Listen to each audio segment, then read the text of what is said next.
Workers did not stop needing gas. They opened the pump receipt and realized the raise they waited for had already been eaten up. And the strange part is not just the receipt got bigger, it's what people are doing after they see it. Because they're not having some formal budget meeting. They're just standing there at the pump, holding that little paper like it personally disrespected them. And that's the financial moment here. Because once you see how this math works, you will never look at a small raise the same way again. So picture this with me.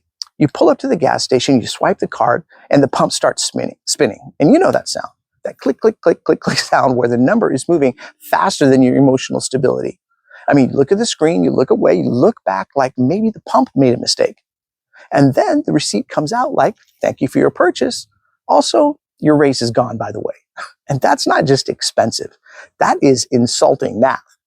Now, the Labor Department just dropped the latest inflation report, and the number was 4.2% year over year, highest in years. Hourly earnings went up 3.4%. So even if you got a raise, congratulations, but the pump saw it first. The gas station did not even let the money get comfortable in your paycheck. It was pretty much like, okay, new money, wonderful, I'll be handling that now. Now, one worker put the feeling perfectly. He says, my raise was 25 cents an hour while gas went up 30%. And it got to the point where it was costing me more in gas than I was actually making, so I quit. Now, that line is important because that's where the official story breaks. Because people are not quitting because they suddenly hate responsibility. They are quitting because the responsible choice started charging admission. Driving to work used to be the adult thing to do, right? You run errands, you pick up your kids, you show up on time, do what you're supposed to do. Then the pump receipt shows up and says, you know what, that's adorable, but let's renegotiate your life. And that's where this trap starts. The job did not change. The commute didn't change. The errands certainly didn't change, but the cost of doing normal things changed underneath people. And that's why this feels different. A bad financial decision is one thing, but this is people getting punished for decisions that were supposed to be normal. More than 60% of the monthly inflation jump came from energy alone. And then they tell you the core inflation is only 2.9%. I mean, core inflation is one of those phrases that sounds calm because it leaves out the exact thing that you're screaming about in the first place, which is food and energy.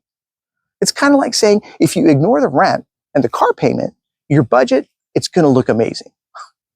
Yeah, but you know what? If you ignore gravity, you can probably fly too. But people do not live in a core inflation world. People live in the receipt world, the real world, because you cannot fill your tank with a core number. You can't feed your family with it. You cannot walk into a grocery store and say, hey, you know what?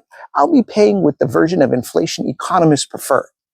The cashier is not going to say, oh, perfect, we accept vibes and energy. And then the receipt world has a very simple way of telling the truth because it doesn't debate, it doesn't spin. It just prints the numbers and ruins your mood. Now, take somebody driving 15,000 miles a year. Work, school runs, the normal stuff, doctor's appointments, groceries, maybe a weekend trip if the car's feeling generous. That person is not doing anything wild. They're not joyriding across the United States with a scented air freshener and a dream. They're just living normal life. But when gas jumps, those ordinary miles become a bill. And once the gas bill gets bigger, it does not stay at the pump. It travels.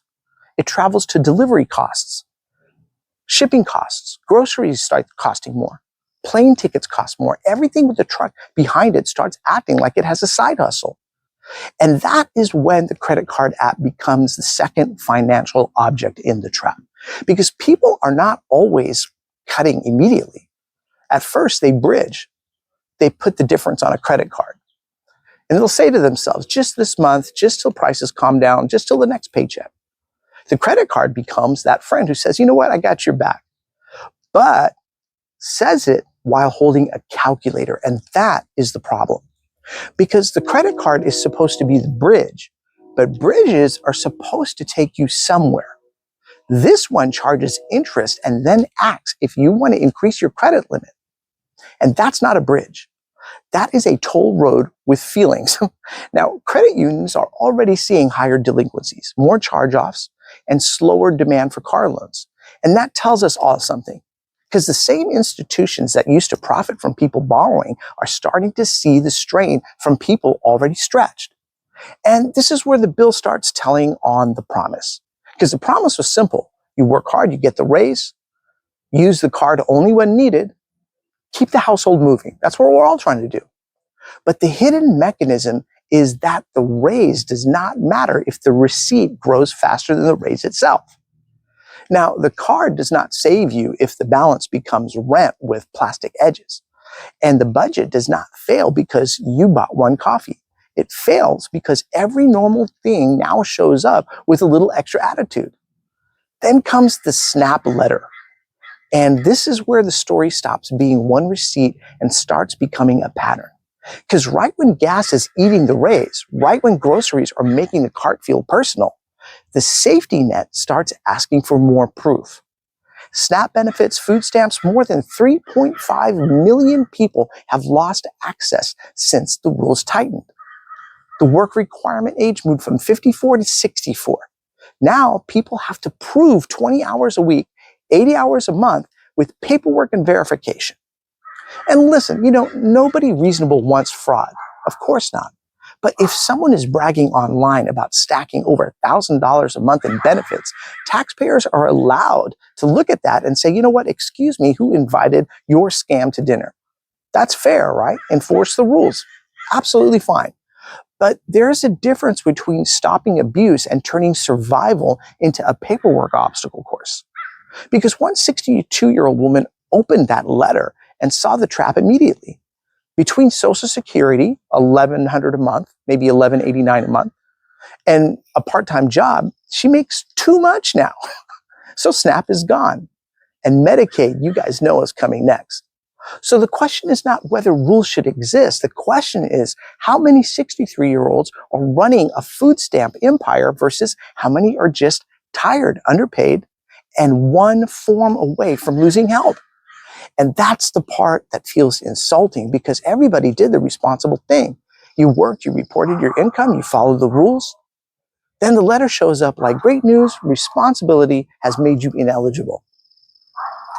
That is fake customer service logic. It's like saying, congratulations on trying, but unfortunately, trying has moved you just outside the help zone. And once that letter hits, behavior changes. People start making smaller decisions that do not look dramatic from the outside. And they start stretching. Groceries, store runs, food banks. They cook cheaper meals. They cancel the thing they were looking forward to the most.